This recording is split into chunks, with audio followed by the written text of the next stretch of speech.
Nah, ada 4 subpokok bahasan yang akan kita pelajari. Yang pertama adalah kinerja dan dampak investasi sosial. Ya, bagaimana kita melihat output dari kebijakan dan juga program pembangunan.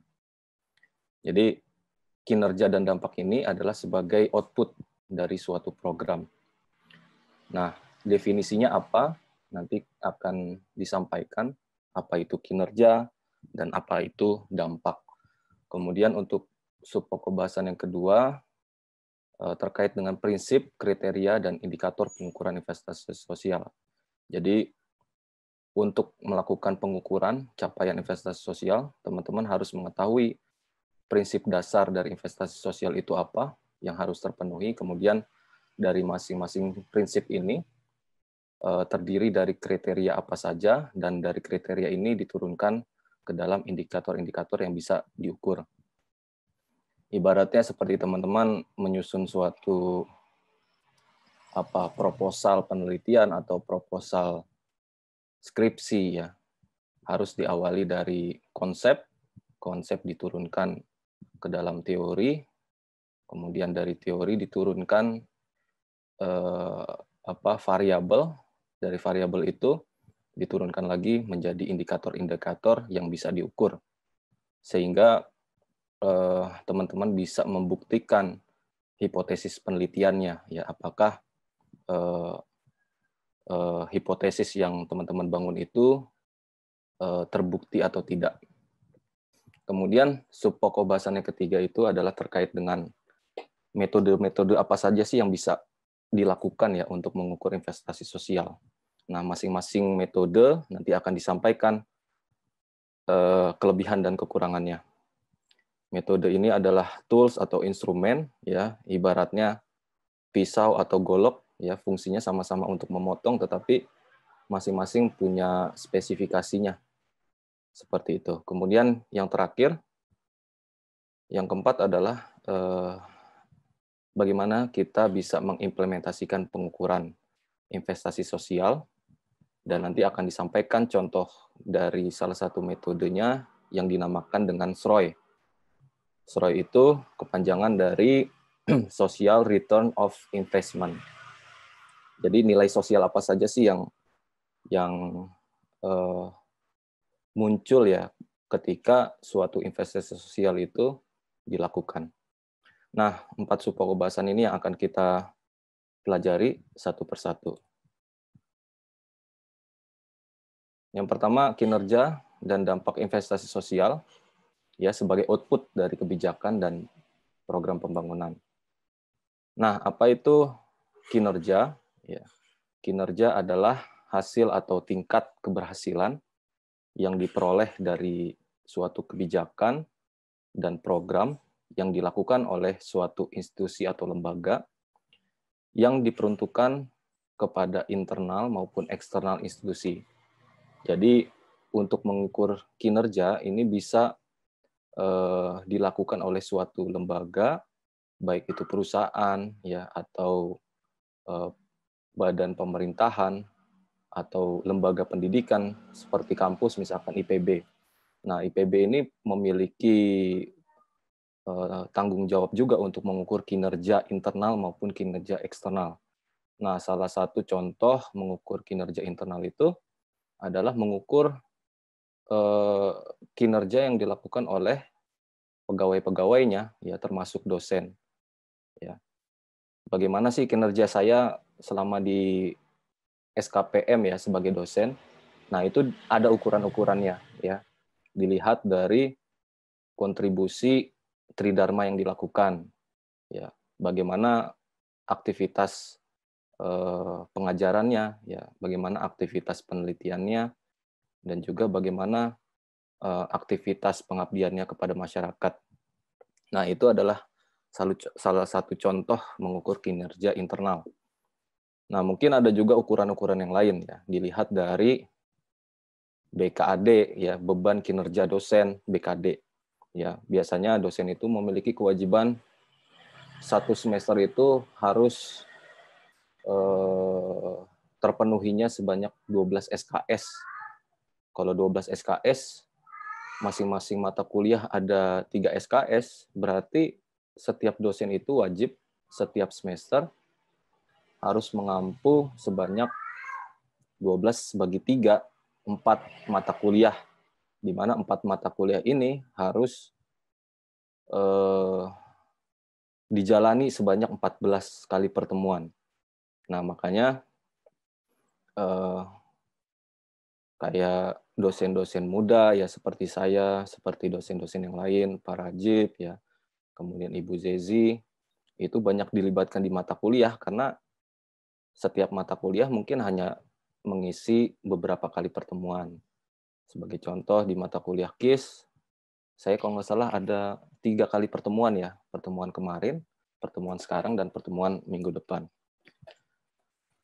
Nah, kemudian ada juga diukur dari EPBM ya, teman-teman sebagai mahasiswa itu berhak ya mengevaluasi kinerja dosen. Bagaimana sih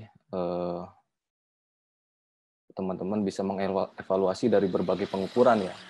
Apakah dosen ini menggunakan media pembelajaran yang menarik ya? Oh, nggak menarik nih, kasih nilai 1. Kalau menarik kasih nilai 5. Nah, itu contoh-contoh lah bagaimana suatu institusi mengukur kinerja internalnya.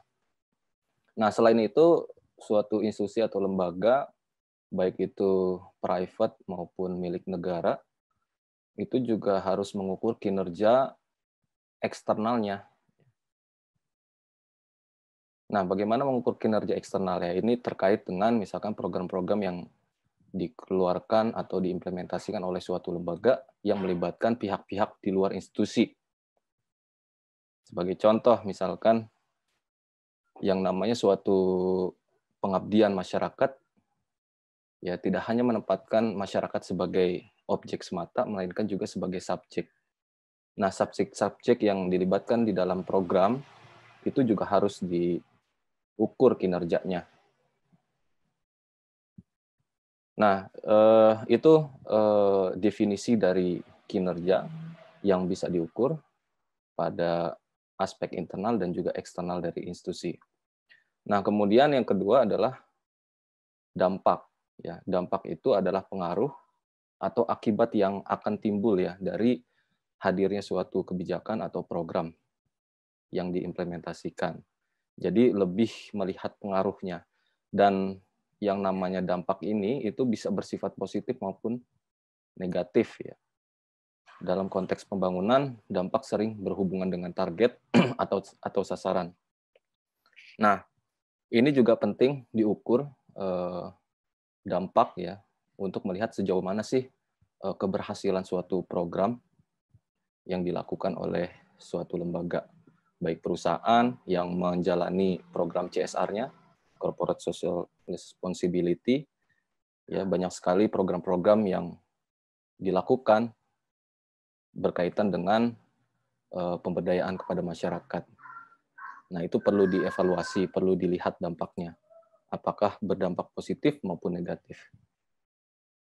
Atau juga terkait dengan aktivitas-aktivitas bisnis yang dilakukan oleh suatu perusahaan misalkan, perusahaan pertambangan. Nah, aktivitas bisnis yang dilakukan tersebut bisa dilihat apakah berdampak positif atau negatif. Ya, mungkin yang namanya suatu perlakuan itu pasti ada sisi positif dan negatifnya. Nah, sisi positifnya apa? Misalkan dengan kehadiran perusahaan di suatu wilayah, itu banyak memberikan lapangan pekerjaan, ya, menyerap tenaga kerja, pemuda lokal, ya, dan lain sebagainya. Tetapi dampak negatifnya mungkin lebih dilihat pada aspek keberlanjutan lingkungan, misalkan karena aktivitas pertambangan yang dilakukan. Nah, kemudian mengukur dampak juga harus dilihat siapa sih sasaran dan juga targetan dari implementasi program ini, ya. Seberapa jauh program itu bisa mendorong terjadi peningkatan kesejahteraan masyarakat, ya. Seberapa jauh masyarakat ini bisa berdaya ketika suatu program ini, suatu aktivitas pendampingan kepada masyarakat tidak lagi dilakukan gitu. Nah, ini yang menjadi penting untuk diukur ya, kinerja dan juga dampak.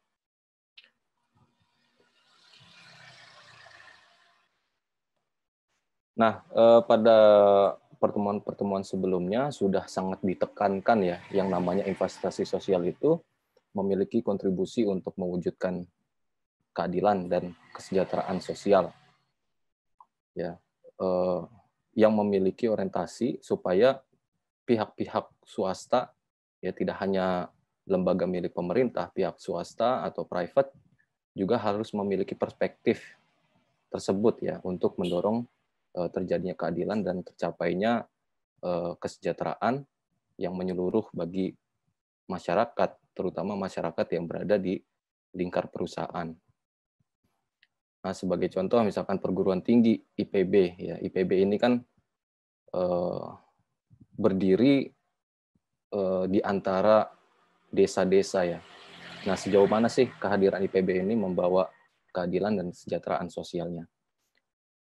Ya, apakah dengan kehadiran IPB ini berkontribusi besar bagi kemakmuran masyarakat sekitar? Ya, ya dilihat dari dampaknya ya, dampak positifnya apa, dampak negatifnya apa. Kemudian motif dari pembangunan ekonomi dari investasi memiliki orientasi ya, tidak hanya sekedar orientasi profit, tetapi juga orientasi kepada kemanfaatan bagi warga melalui aktivitas ekonomi produksi yang dilakukan oleh warga. Kemudian imbal balik yang diperoleh oleh warga adalah peningkatan pendapatan yang akan berdampak bagi perbaikan mutu kehidupan dan terpeliharanya lingkungan warga. Nah, ini adalah cita-cita ya atau tujuan dari berlangsungnya investasi sosial yang dilakukan oleh suatu institusi.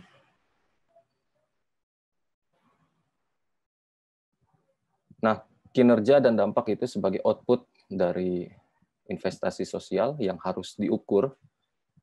Tentunya ini memerlukan suatu metode dan juga instrumen ya yang mampu mengukur ya seberapa jauh sih kinerja, seberapa besar kinerja internal maupun eksternal, kemudian bagaimana dampaknya. Ya, karena akan sia-sia suatu program atau kebijakan ketika dilakukan kita tidak melakukan evaluasi. Nah, artinya mengukur kinerja dan dampak ini sebagai tools juga untuk melakukan evaluasi sehingga bisa melahirkan suatu rekomendasi untuk perbaikan program-program berikutnya. Nah, ini kita bisa lihat skemanya. Investasi sosial memiliki tujuan mencapainya keadilan dan kesejahteraan sosial melalui apa? Melalui kebijakan dan juga program yang dilahirkan oleh berbagai institusi. Kalau perusahaan berupa CSR-nya, kemudian TJSL, tanggung jawab sosial dan lingkungan. Ya, kalau kita lihat di Kabupaten Bogor, ini punya badan sendiri ya, punya lembaga sendiri yang mengatur TJSL ini, yang merangkul berbagai perusahaan yang berdiri di lingkungan Kabupaten Bogor, bagaimana tugas mereka dalam menghimpun perusahaan-perusahaan tersebut supaya memiliki orientasi yang melakukan tanggung jawab sosial kepada lingkungan. Nah, kemudian pemerintah itu sendiri ya sebagai pemerintah daerah, program-program pembangunan apa yang perlu dilakukan untuk mencapai tujuan ini, ya, keadilan dan kesejahteraan sosial. Nah, ketika implementasi program dan kebijakan itu bisa dilakukan evaluasi dengan menggunakan berbagai instrumen dan juga metode-metode ya sebagai tools untuk evaluasi dan memiliki tujuan untuk bisa memberikan rekomendasi untuk perbaikan program ke depan untuk bisa lebih baik lagi.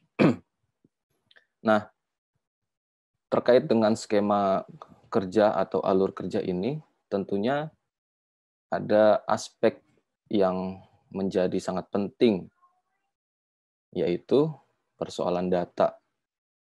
Ya. Dilahirkan suatu kebijakan atau program itu membutuhkan data, sehingga bisa disusun program yang pas seperti apa sesuai dengan konteks ya. Kemudian ketika program itu dilakukan, maka menjadi penting untuk dihimpun data ya, seberapa jauh program tersebut berjalan sesuai dengan ketentuan dan seberapa jauh output yang dihasilkan dari program. Nah, ini semua membutuhkan data. Dan data itu didapatkan dari suatu instrumen. Nah, instrumen ini yang akan lebih jauh nanti akan dipelajari pada pertemuan hari ini. Kemudian dilihat dari makna, ya, kinerja dan dampak sebagai output. Yang pertama adalah itu bisa menjadi sebagai bisa menjadi informasi penting bagi suatu institusi atau lembaga, baik perusahaan, pemerintah, NGO, dan lain sebagainya, dalam rangka memahami dan mengelola program secara lebih baik dan efektif serta efisien. Artinya ini lagi-lagi soal data ya. Informasi itu adalah data, bagaimana bisa digunakan oleh subjek pembangunan untuk melahirkan suatu program yang baik, efektif, dan efisien. Kemudian yang kedua adalah sebagai basis pengambilan keputusan yang lebih baik dan tepat untuk penyusunan kebijakan suatu institusi atau lembaga ke depan. Yang ketiga, sebagai informasi, ya, dari pengukuran dapat dijadikan sebagai bahan komunikasi kepada para pemangku kepentingan atau stakeholder yang berkaitan dengan kebijakan dan juga program yang akan disusun kemudian. Nah, ini sebagai contoh yang pernah dilakukan ya oleh pusat-pusat studi di IPB, dalam hal ini Pusat Studi Pembangunan Pertanian dan Pedesaan, yang seringkali memfasilitasi pemerintah daerah untuk bisa membentuk suatu kawasan pedesaan, di mana teman-teman sudah mempelajari apa itu kawasan pedesaan, konsep kawasan pedesaan di mata kuliah sosiologi pedesaan atau di mata kuliah KOK ya. KOK sudah ambil belum? Kelembagaan, Organisasi, dan Kepemimpinan. Belum ya? Belum, Pak. Belum, Pak. Nah, di sosmed itu sempat disampaikan di dalam Undang-Undang Desa itu tertuang ya, ada dua alur pembangunan desa ya, dengan pendekatan desa membangun dan juga membangun desa. Nah, membangun desa itu salah satu upaya teknis yang dilakukan itu adalah dengan membangun kawasan perdesaan, karena tujuan dari pendekatan membangun desa itu adalah percepatan pembangunan desa, di mana supradesa itu menjadi subjek ya untuk mendorong terjadinya percepatan pembangunan desa. Sementara untuk pendekatan desa membangun itu menempatkan desa sebagai subjeknya sendiri untuk menentukan pembangunan desanya. Nah, jadi ada dua pendekatan, desa membangun dan membangun desa. Nah, kawasan pedesaan ini itu adalah suatu pendekatan yang sejalan dengan prinsip membangun desa. Nah, kawasan pedesaan ini penting ya untuk dibentuk di suatu kawasan untuk membangun kerjasama antar desa yang memiliki kesamaan latar sosial, latar ekonomi, latar budaya, dan juga latar ekologinya. Kemudian dengan dibentuknya kawasan pedesaan itu mendorong terjadinya peningkatan produksi komoditas unggulan apa sih yang ada di kawasan tersebut ya. Makanya di dalam pendekatan kawasan pedesaan perlu ditentukan ya secara partisipatif komoditas unggulan apa yang bisa mengangkat ekonomi kawasan. Sebagai contoh, pusat studi pembangunan pertanian dan pedesaan itu mendampingi suatu kabupaten, ya, pemerintah daerah, Kabupaten Dompu di Kecamatan Pekat, itu membangun kawasan pedesaan yang namanya kawasan pedesaan Tebu Rakyat Tambora, karena di sana komoditas unggulannya adalah tebu, dan di sana sudah berdiri perusahaan atau industri produksi gula, ya. Nah, artinya untuk membangun kawasan pedesaan itu juga dibutuhkan suatu data, ya, untuk melihat bagaimana sih potensi yang dimiliki, yang tersedia di kawasan tersebut, kemudian bagaimana social mapping-nya, ya, bagaimana pihak-pihak yang bisa dilibatkan. Nah, yang namanya industri, yang namanya perusahaan itu kan harus mempertimbangkan berbagai hal, ya. Kalau mereka ingin bekerja sama dengan pihak-pihak yang lain. Nah, industri ini biasanya punya standar-standar, ya. Mereka mau menampung atau membeli bahan baku itu berdasarkan 3 syarat, yaitu 3K, ya. Quantity, quality, dan continuity. Nah, itu yang harus terpenuhi, ya, dari supplier. Nah, tentunya berbicara quantity, continuity, dan quality itu dibutuhkan suatu data, ya, yang mampu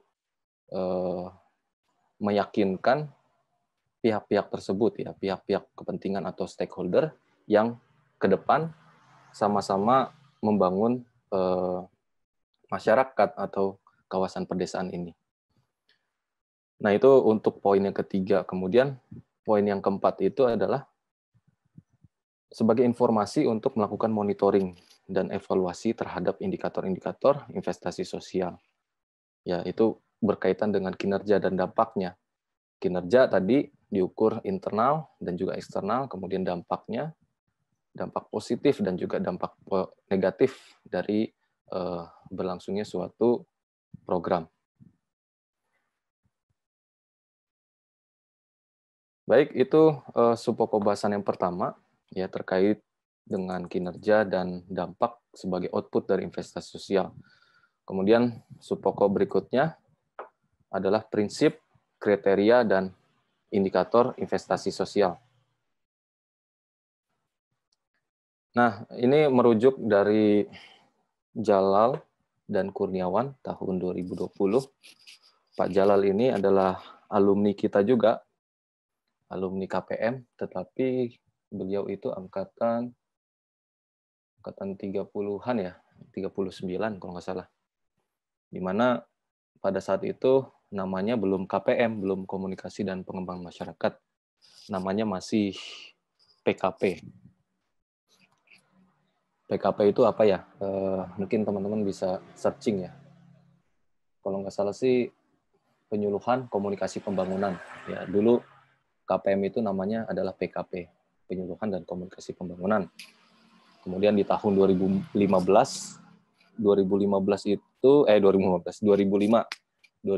itu berarti angkatan 42 baru namanya berganti menjadi KPM. Nah, menurut Pak Jalal sebagai alumni KPM, ya, yang menuangkan prinsip-prinsip dan kriteria investasi di dalam bukunya, di mana Pak Jalal ini banyak bergerak di bidang CSR perusahaan, ya, yang mengkritisi CSR yang dilakukan oleh berbagai perusahaan.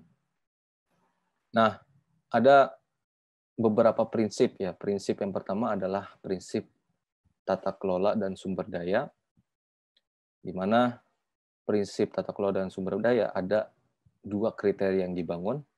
Yang pertama adalah kriteria pengetahuan dasar, kebijakan, dan juga strategi. Kemudian kriteria yang kedua adalah pemenuhan sumber daya yang dibutuhkan. Kemudian prinsip yang kedua itu adalah pengelolaan perilaku perusahaan dan juga eksternalitas negatif yang terdiri dari dua kriteria. Yang pertama adalah pengelolaan perilaku perusahaan dan yang kedua adalah pengelolaan eksternalitas negatif. Nah, prinsip yang ketiga adalah manajemen pemangku kepentingan dan program investasi sosial, di mana prinsip yang ketiga ini terdiri dari 4 kriteria. Yang pertama, kesiapan partisipasinya, kemudian pembinaan hubungan dengan pemangku kepentingan, yang ketiga, manajemen program investasi sosial, yang keempat, dokumentasi serta komunikasi. Untuk prinsip yang keempat, kinerja investasi sosial. Kriterianya yaitu kesesuaian realisasi dengan rencana. Yang kedua, integrasi sosial, kesejahteraan, kemandirian, ketangguhan, dan keberlanjutan. Dan yang ketiga, strategi keluar dan penyerahan serta pencapaian tujuan perusahaan. Nah, dari masing-masing kriteria itu diturunkan lagi ke dalam indikator-indikator. Nah, ini adalah matriks ya yang dapat disajikan merujuk dari Jala dan Kurniawan tahun 2020. Untuk prinsip yang pertama tadi ada 2 kriteria, masing-masing kriteria terdiri dari indikator ya. Sebagai contoh ini pengetahuan dasar dan kebijakan dan strategi itu ada 3 indikator.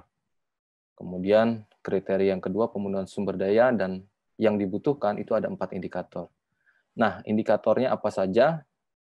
Itu nanti mungkin saya bisa sampaikan ya, bisa kita lihat bersama. Merujuk dari Jalal dan Kurniawan.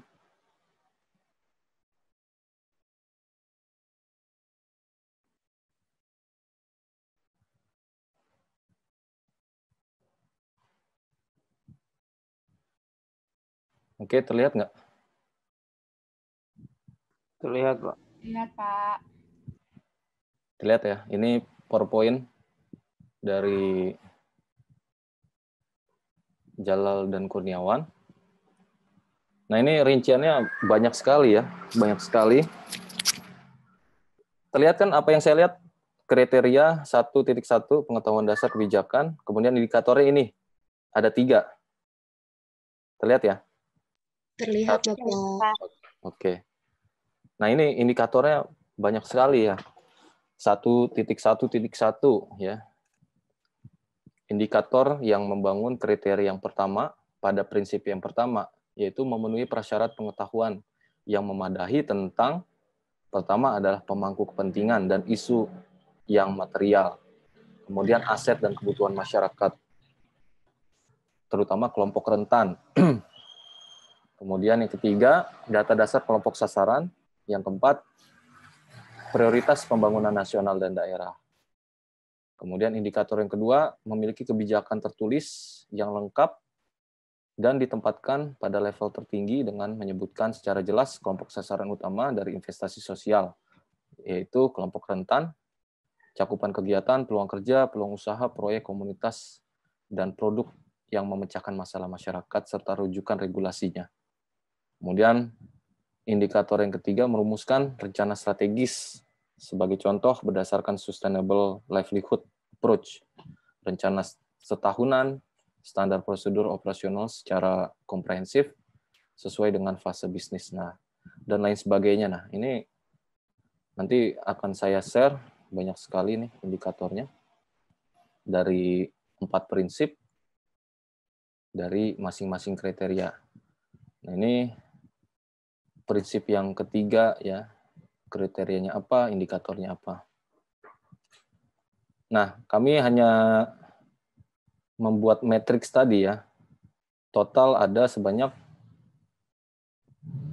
44 indikator. Nah, 44 indikator yang bisa diukur ya. Yang bisa diukur sejauh mana investasi sosial itu berlangsung ya. Untuk mengukur dampak dan juga kinerjanya.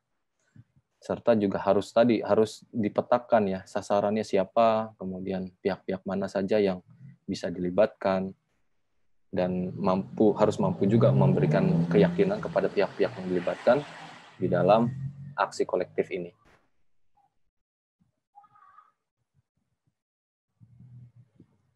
Nah, kemudian subpokok yang ketiga itu berkaitan dengan metode ya atau alat ukur investasi sosial, serta nanti akan disampaikan kelebihan dan kekurangannya untuk masing-masing alat ukur tersebut. Nah, prinsipnya ada tiga metode yang biasanya dilakukan untuk mengukur investasi sosial. Yang pertama adalah metode proses ya, yang menjadi determinan untuk mengukur investasi sosial itu dilihat dari prosesnya. Kemudian yang kedua metode dampak ya, yang determinan dilihat itu adalah dampak ya, bagaimana keterhubungan antara output dan juga outcomes yang dapat digunakan untuk membuktikan outcome tambahan relatif terhadap alternatif lainnya. Jadi dengan kehadiran investasi sosial ini, seberapa jauh sih dampak yang dihasilkan? Nah, itu yang perlu diukur. Kemudian metode yang ketiga itu adalah metode monetisasi. Intinya adalah hasil dari pengukuran itu perlu dikonversi ya setara dengan nilai uang. Nah, ini menurut Clark ya, ada metode proses, metode dampak, dan metode monetisasi. Nah, kalau melihat dari beberapa konsep ya, atau tools atau instrumen yang biasanya digunakan untuk mengukur investasi sosial, ini ada 9 ya, mulai dari theories of change, kemudian balance scorecard ya, kemudian acumen scorecard, social return assessment, sampai dengan poverty and social impact analysis.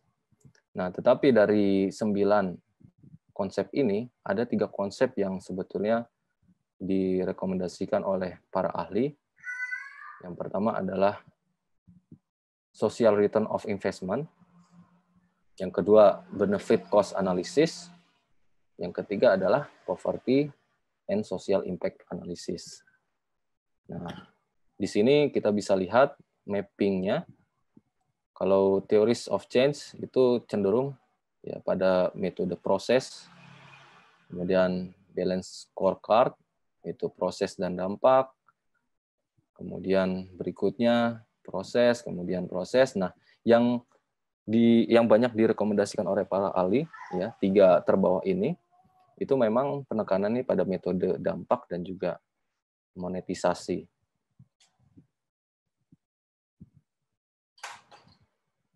Nah, pertanyaannya mengapa metode dampak dalam konteks investasi sosial itu menjadi penting? Ya, setidaknya ada dua hal. Yang pertama adalah mudah dipahami ya, karena dampak sosial dikaitkan langsung dengan nilai uang. Ya, biasanya orang kalau mengukur dengan uang itu mudah sekali ya. Inputnya sekian ya, kemudian hasilnya sekian. Oh, berarti kita untung. Oh, berarti kita rugi.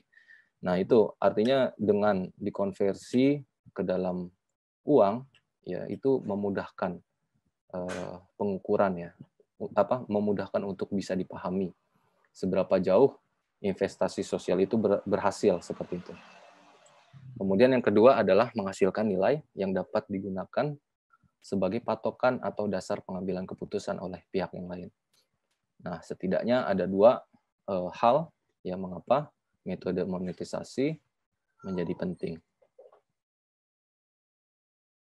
Baik, kita satu persatu akan mengulas ya, mulai dari social return of investment, kemudian tadi ada 2 instrumen lainnya yang banyak direkomendasikan oleh para ahli. Nah, social return of investment atau disingkat SROI adalah proses pemahaman, ya, pengukuran, serta pelaporan nilai sosial, lingkungan, dan ekonomi yang dihasilkan oleh suatu organisasi berdasarkan analisis manfaat, biaya, akuntansi sosial, dan juga audit sosial. Nah, SROI ya sebagai alat yang dapat dipergunakan untuk membuktikan serta memperbaiki ya sebagai instrumen juga untuk melakukan evaluasi. Kemudian menjadi sarana yang kuat untuk menunjukkan dan mengkomunikasikan nilai sosial. Nah, ini prinsip dari SROI ya, ada 3 hal. Yang pertama sebagai proses pemahaman, proses pengukuran, proses pelaporan nilai ya dari keberlangsungan social investment ya. Kemudian sebagai alat yang bisa dipergunakan untuk membuktikan serta sebagai alat analisis ya seberapa jauh kecapaian dari program ya sebagai evaluasi juga. Kemudian sebagai sarana untuk mengkomunikasikan ya. Kadang-kadang ini sangat dibutuhkan ya bagi perusahaan. Ya, seberapa jauh sih keberadaan perusahaan ya mendorong terjadinya peningkatan kesejahteraan bagi masyarakat sekitar. Dan tentunya hasil dari evaluasi dari pengukuran tersebut itu berdampak bagi citra perusahaan. Nah, makanya banyak sekali konsultan-konsultan yang didirikan ya untuk bisa membantu perusahaan untuk menyiapkan SROI ini. SROI sebagai suatu alat untuk mengukur nilai manfaat relatif terhadap investasi yang dikeluarkan untuk mencapai manfaat. Kemudian rasio yang dihasilkan menunjukkan perbandingan antara net present value dari manfaat, yaitu benefit, dengan net present value dari investasi yang diperlukan untuk mencapai manfaat. Jadi membandingkan ya antara manfaat yang dihasilkan kemudian dengan investasi yang dikeluarkan. Jadi SROI itu adalah membandingkan antara input dan juga output-nya yang disetarakan ke dalam nilai rupiah atau nilai uang. Ya. Karena uang itu atau monetisasi tadi itu lebih mudah untuk dipahami. Nah, kemudian merujuk dari Lawlor et al. 2008, ada 4 tahapan ya dalam analisis SROI. Yang pertama itu adalah menentukan batasan dan memetakan dampak. Nah, di tahapan yang pertama ini ada langkah-langkah yang perlu dilakukan. Yang pertama adalah menetapkan parameter apa ya yang bisa digunakan untuk analisis SROI.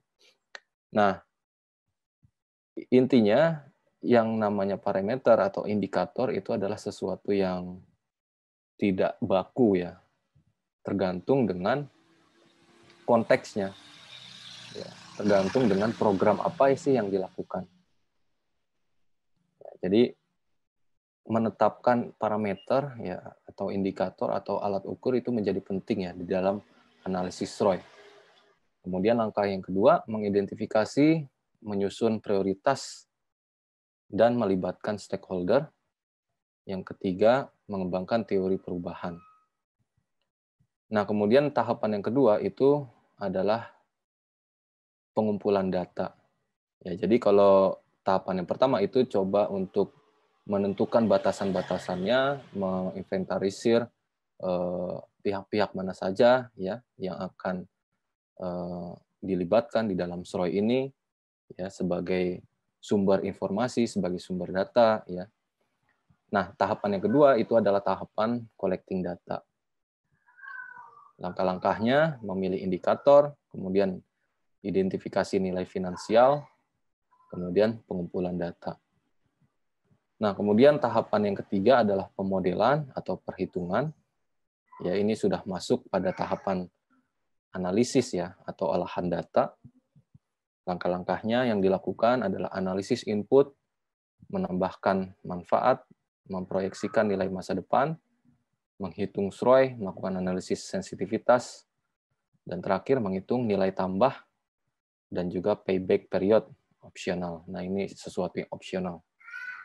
Nah, tahapan yang terakhir adalah tahapan pelaporan, dan ini menjadi tahapan yang tidak kalah pentingnya, ya, bagaimana mengkomunikasikan kepada publik ya capaian yang dilakukan, yang dihasilkan ya oleh suatu lembaga, oleh suatu perusahaan. Nah, berikutnya ya tadi kita menyinggung SROI, yang berikutnya adalah metode atau instrumen benefit cost analysis ya untuk mengukur investasi sosial. Ya, ini sebagai suatu jenis analisis ekonomi ya, determinannya ekonomi di mana biaya dan dampak sosial dari suatu investasi dinyatakan dalam nilai uang. Kemudian mengevaluasi investasi ketika konsekuensi penting dari suatu investasi tidak sepenuhnya tercermin dalam penerimaan dan pengeluaran. Kemudian mengevaluasi berbagai macam investasi sektor publik, baik program pemerintah dalam negeri, program bantuan asing, investasi sosial yang didanai yayasan, dan lain sebagainya, serta investasi double bottom line yang bertujuan untuk memberikan dampak sosial di samping pendapatan bagi perusahaan. Kemudian mengetahui efisiensi dari investasi atau hibah yang diberikan. Nah, memang determinannya ya di dalam benefit cost analysis ini adalah determinan ekonomi ya. Melihat bagaimana sih dampak ekonomi yang dicapai dari suatu investasi sosial yang dilakukan oleh suatu lembaga. Benefit cost analysis itu mengukur net present value, nilai keseluruhan dari seluruh biaya, pendapatan, dan dampak sosial setelah diskontokan.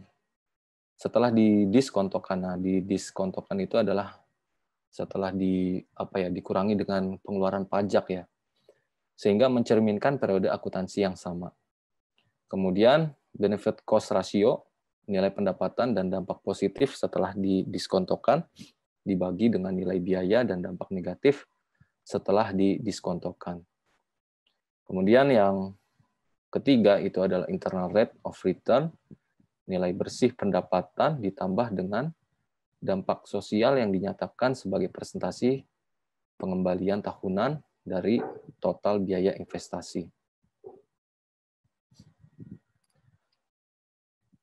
Input dan output benefit cost analysis ya, ini merujuk dari Caroli tahun 2008. Ada informasi-informasi yang dibutuhkan, kemudian dari informasi tersebut bisa dihasilkan suatu analisis. Nah, informasi yang pertama adalah terkait dengan ukuran komprehensif dari biaya program.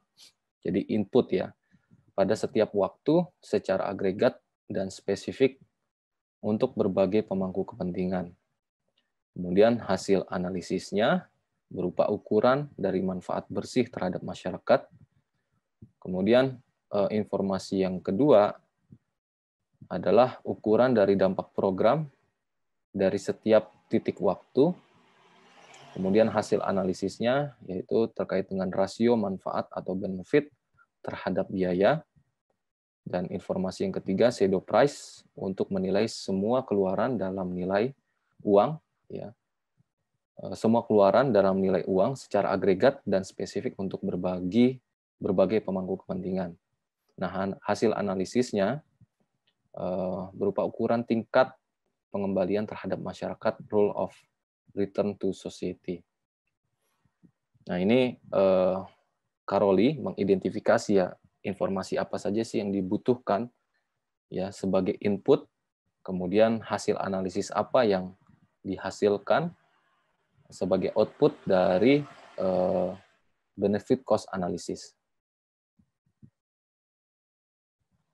Nah, kemudian metode yang ketiga yang banyak direkomendasikan oleh ahli yaitu poverty and social impact analysis atau disingkat PSIA, yaitu sebagai alat ukur untuk menganalisis distribusi dampak dari kebijakan perubahan pada kesejahteraan berbagai kelompok pemangku kepentingan yang berbeda dengan memberikan penekanan pada kaum miskin dan rentan.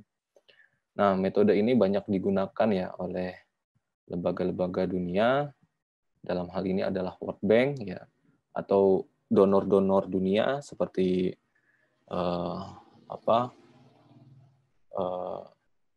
UNICEF, IMF dan lain sebagainya ya, untuk mengukur seberapa jauh sih kontribusi investasi sosial untuk mengurangi angka kemiskinan ya di negara-negara berkembang. Nah, kemudian mengembangkan penilaian dampak sistematis untuk proyek tertentu, melakukan identifikasi asumsi pelaksanaan program, sarana yang digunakan, kemudian pemangku kepentingan yang relevan, dan juga struktur kelembagaannya. Nah, ini poin yang ketiga ini yang perlu dipetakan juga ya.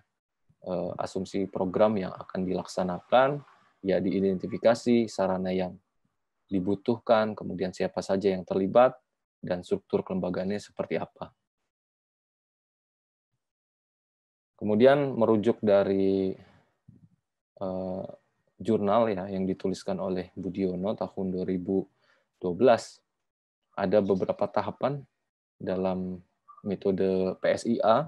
Yang pertama adalah identifikasi, kemudian penilaian, analisis dampak sosial, kemudian analisis dampak ekonomi, penilaian risiko, dan terakhir adalah monitoring dan evaluasi. Nah, masing-masing tahapan ini memiliki kriteria. Tahapan identifikasi kriterianya yaitu identifikasi pemangku kepentingan. Jadi yang perlu diidentifikasi adalah pihak-pihak yang terlibat itu ya, atau stakeholder mana saja yang terkait. Kemudian penilaian institusi terkait, kemudian analisis dampak sosial ya berupa social impact analysis, beneficiary assessment, participatory poverty assessment ya, ini mengukur indikator kemiskinan secara partisipatif ya. Ini juga teman-teman sudah mempelajarinya di mata kuliah sosped ya, PPA. Kemudian social capital investment tools and demand analysis. Kemudian kriteria pada tahapan analisis dampak ekonomi ada 5. Yang pertama direct impact analysis tools, behavioral models, partial equilibrium models, general equilibrium models, kemudian yang terakhir adalah tools penghubung distribusi ekonomi mikro atau perilaku dengan kerangka atau model ekonomi makro. Kemudian tahap yang kelima, penilaian risiko. Kriterianya adalah penilaian risiko dan analisis skenario. Dan tahapan terakhir, kriterianya adalah Public Expenditure Taking Survey ya, atau PETS. Kemudian Quantitative Service Delivery Survey, QSDS, dan Citizen Report Card. Nah, ini kriteria dari masing-masing tahapan yang diidentifikasi berdasarkan jurnal yang dikeluarkan oleh atau dituliskan oleh Budiono tahun 2012. Nah, kemudian setelah tadi kita menyinggung 3 metode, yang pertama adalah SROI, kemudian benefit cost analysis, kemudian yang terakhir adalah PSIA, masing-masing memiliki kelebihan dan kekurangan ya. Yang namanya instrumen itu masing-masing pasti punya kelebihan dan kekurangan. Nah, ini kami coba untuk memetakan. SROI itu kelebihannya adalah relatif fleksibel ya, dan memerlukan biaya yang relatif rendah dibandingkan dengan metode yang lain. Kemudian memiliki kredibilitas yang tinggi dari pendekatan yang lainnya karena didasarkan pada data output dan hasil usaha yang aktual. Nah, sementara kekurangannya adalah kredibilitas lebih rendah dari analisis ekonomi yang rinci. Ya. Karena memang berbeda dengan benefit cost analysis dan juga poverty social impact analysis, itu determinannya pada aspek ekonomi. Nah, kemudian untuk metode benefit cost analysis, kelebihannya dapat digunakan pihak luar organisasi untuk mengetahui efisiensi dari investasi atau hibah yang diberikan.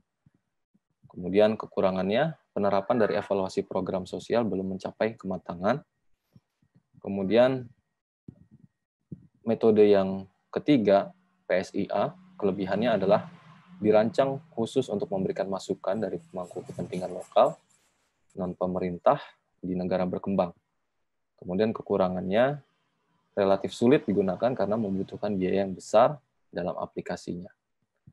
Nah, ini adalah pilihan-pilihan ya untuk mengukur investasi sosial, di mana masing-masing pilihan ini memiliki kelebihan dan kekurangannya.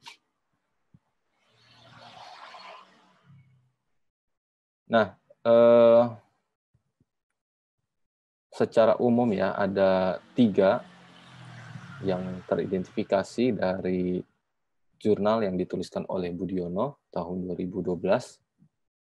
Keterbatasan ketiga model ya pengukuran investasi sosial tadi. Yang pertama, tidak ada standar umum atau standar baku ya. Tidak adanya konsistensi, hanya aspek finansial yang dinilai sehingga sosialnya itu masih sangat minim ya. Kemudian yang kedua, kompleksitas pengukuran investasi sosial atau nilai sosial. Karena sangat kompleks, maka tidak ada yang pasti sebab dipengaruhi waktu, tempat, dan situasi. Kemudian yang ketiga itu terkait dengan kendala teknis, ya, determinasi monetisasi, sehingga tidak semua sikon sosial bisa difinansialkan.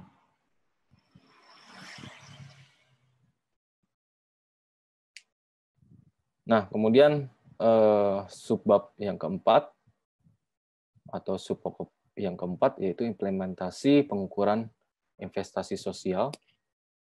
Ya, SROI sebagai contoh. Ini merujuk dari jurnal yang ditulis oleh Santoso et al. Di tahun 2018, di mana dipublikasi pada jurnal Pemikiran dan Penelitian Administrasi Bisnis dan Kewirausahaan 153 volume 3 nomor 2 2018. Jurnal Santoso ini berjudul Assessment of Impact of CSR Implementation Social Investment Using Social Return of Investment SROI Methods. Nah, studi kasus dari implementasi SROI ini, Santoso mengukur bagaimana dampak yang dihasilkan dari implementasi program CSR PT Bukit Asam dengan menggunakan metode SROI.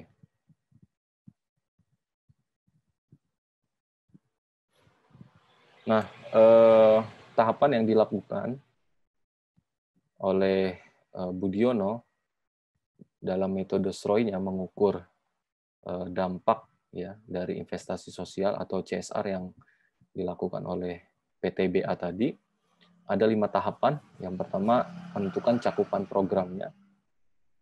Ya, mengapa menentukan cakupan program? Karena ini sangat kontekstual ya. Harus disesuaikan dengan program apa yang dijalani oleh perusahaan di dalam CSR-nya. Kemudian yang kedua, mengidentifikasi peran dan dampak dari pemangku kepentingan yang terlibat. Ya, jadi pihak-pihak mana saja yang dilibatkan dan seberapa jauh dampak yang mereka dapatkan ya dari kehadiran program tersebut. Kemudian yang ketiga, menyusun perhitungan dampak dan monetisasi. Yang keempat, menghitung jumlah kejadian dampak atau evidence. Yang kelima, memberi nilai dan perhitungan SROI.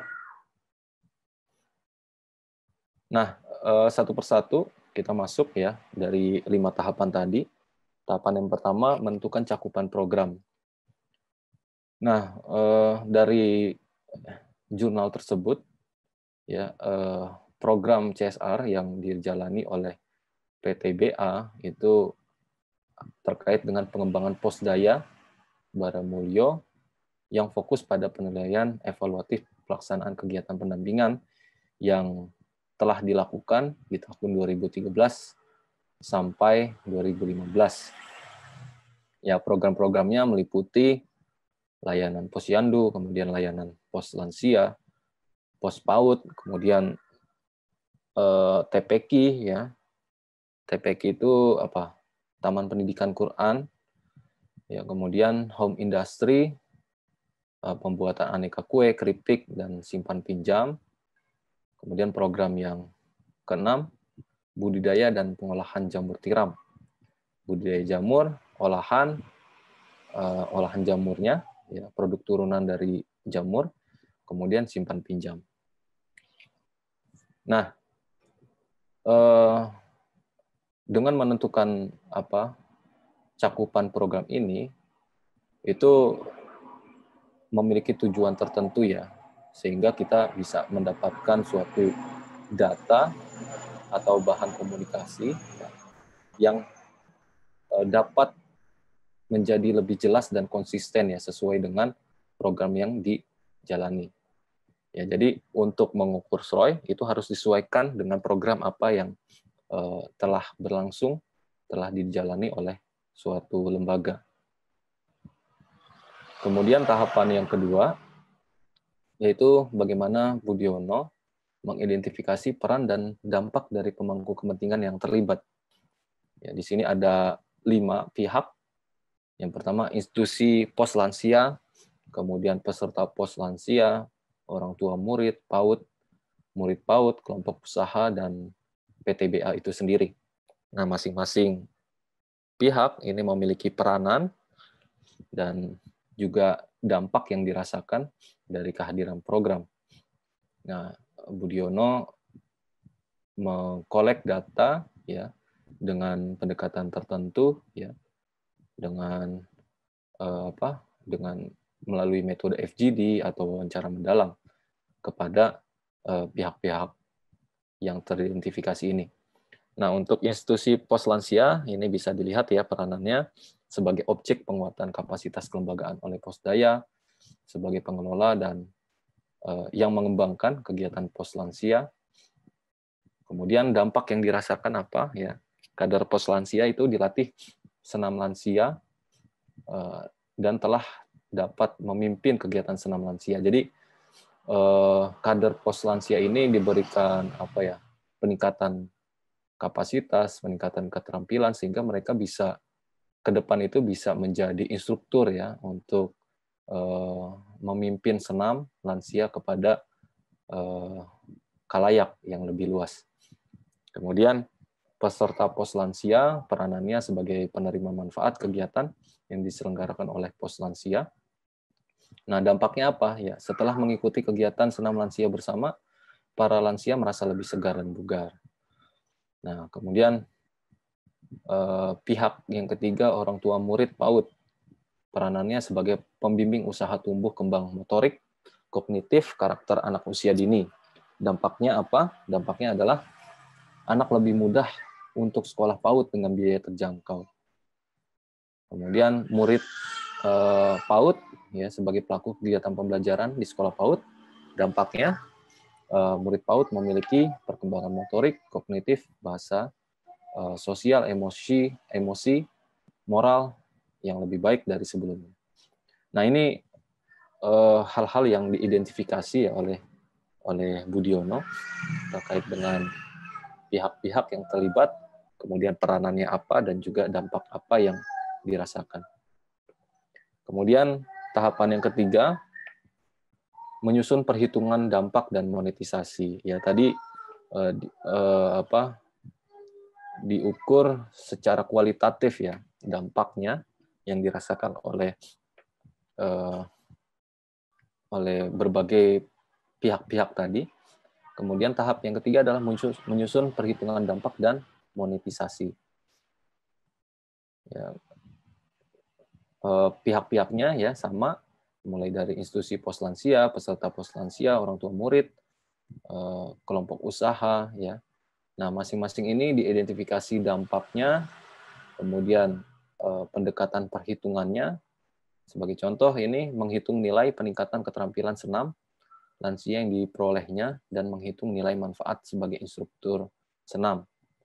Kemudian pendekatan monetisasinya, nilai peningkatan keterampilan senam lansia setara dengan biaya kursus. Jadi dikonversi ya ke dalam besaran rupiah. Ya.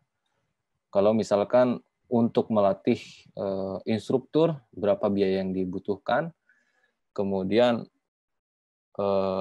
ke depan setelah dilatih, kader-kader tersebut akan menjadi instruktur yang nanti akan melatih kepada khalayak, dan itu dibandingkan ya antara biaya yang dikeluarkan oleh khalayak untuk berlatih senam lansia gitu ya, dibandingkan dengan kita melakukan investasi atau memberikan pendidikan atau pelatihan kepada salah satu kader seperti itu. Nah, sumber informasinya itu dari hasil wawancara, FGD, dan dokumen Posdaya Baramulyo. Nah, begitu juga dengan pihak-pihak yang lain, ya, itu diidentifikasi dampaknya, kemudian pendekatan perhitungannya, kemudian dikonversi ya ke dalam satuan uang ya atau rupiah sebagai pendekatan monetisasinya. Oke, kemudian tahap yang keempat, menghitung jumlah kejadian atau dampak. Ini juga berdasarkan peranan-peranan dari berbagai pihak tadi. Ya, kemudian ini kalau kita lihat institusi pos lansia, dampaknya adalah peningkatan pengetahuan dan keterampilan pengurus. Nah, perhitungan kejadian dampaknya atau evidence, ada 2 kader pos lansia yang mendapatkan pelatihan senam lansia. Keterampilan yang dimiliki kader ini dinilai setara dengan biaya kursus senam yang diselenggarakan lembaga pelatihan instruktur senam, yaitu seharga 1,2 juta per orang per paket. Salah satu dari kader tersebut telah bisa menjadi instruktur dalam kegiatan senam lansia yang dilakukan setiap 4 kali per bulan dari tahun 2013 sampai 2015. Kemampuan menjadi instruktur senam ini disetarakan dengan honor instruktur senam yang berlaku di daerah tersebut, yaitu 50.000 per pertemuan. Dengan demikian, nilai peningkatan pengetahuan dan keterampilan senam lansia bagi kader lansia adalah 2 orang dikali 1,2 per paket per orang ditambah 1 orang kali 4 kali 12 kali 3 tahun dikali 50.000. Nah, ini adalah investasi yang dikeluarkan oleh perusahaan ya, bagaimana melatih kader pos lansia untuk nanti bisa menjadi seorang instruktur. Ya. Kemudian begitu juga dengan pihak-pihak terlibat yang lain, ya, para lansia yang merasa peserta pos lansia, dampak yang dirasakan adalah para lansia merasa lebih sehat dan bugar. Nah, perhitungan kejadiannya itu sejak tahun 2002 sampai 2016, kegiatan senam lansia dilakukan 4 kali per bulan, diikuti oleh sekitar 20 orang per sekali senam dari jumlah anggota pos lansia sebanyak 70 orang.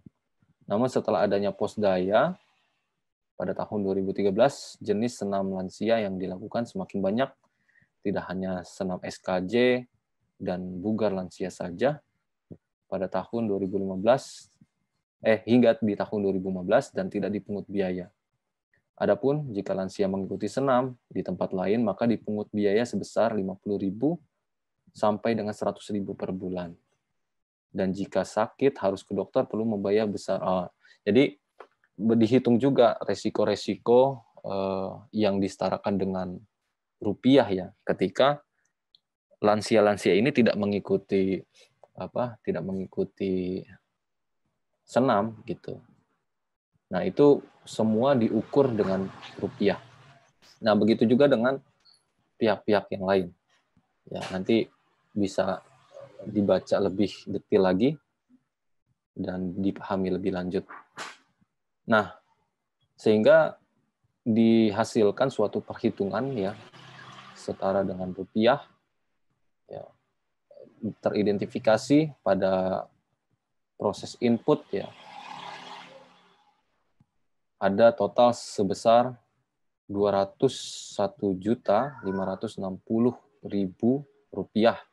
Itu investasi yang dikeluarkan oleh perusahaan ya, untuk mendampingi atau memberdayakan Posdaya Baromulyo tadi ya. Kemudian diukur juga outcome yang dihasilkan ya. Dicapai outcome tersebut totalnya adalah sebesar berapa nih? Totalnya 942 juta. Ya, artinya dengan investasi 200 juta maka akan berdampak ya sebesar 942 juta. Artinya berkembang ya investasi yang dilakukan, investasi sosial yang dilakukan oleh suatu perusahaan dan dampak yang dirasakan oleh masyarakat. Nah, sehingga bisa diukur rasio SROI-nya pada kolom paling bawah kanan, yaitu sebesar 3,70. Nah, ini artinya setiap Rp1 yang dikeluarkan ya, di dalam suatu investasi sosial, maka itu akan berkembang ya sebesar Rp3,7.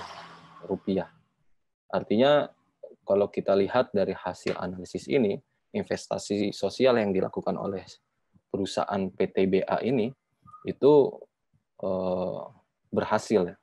Karena tadi Rp1 investasi sosial itu menghasilkan sebesar Rp3,7. Nah, ini sebagai catatan penutup ya setelah kita menyinggung beberapa materi pada perkuliahan hari ini. Yang pertama adalah kesesuaian kebijakan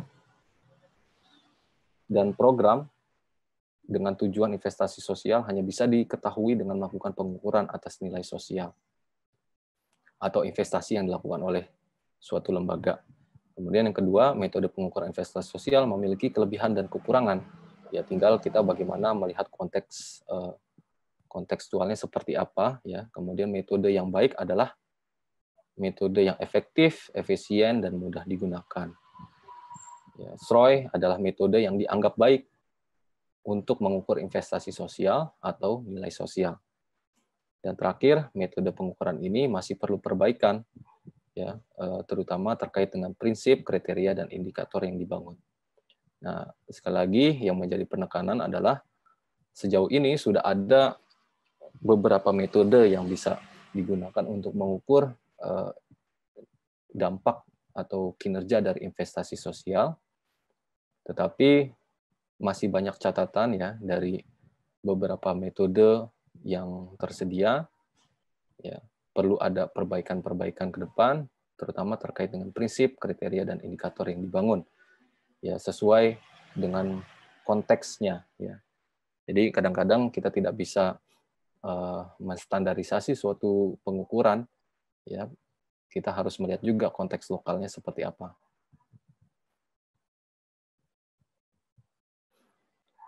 Nah, demikian teman-teman sekalian yang bisa kami sampaikan, yaitu terkait dengan pokok bahasan hari ini.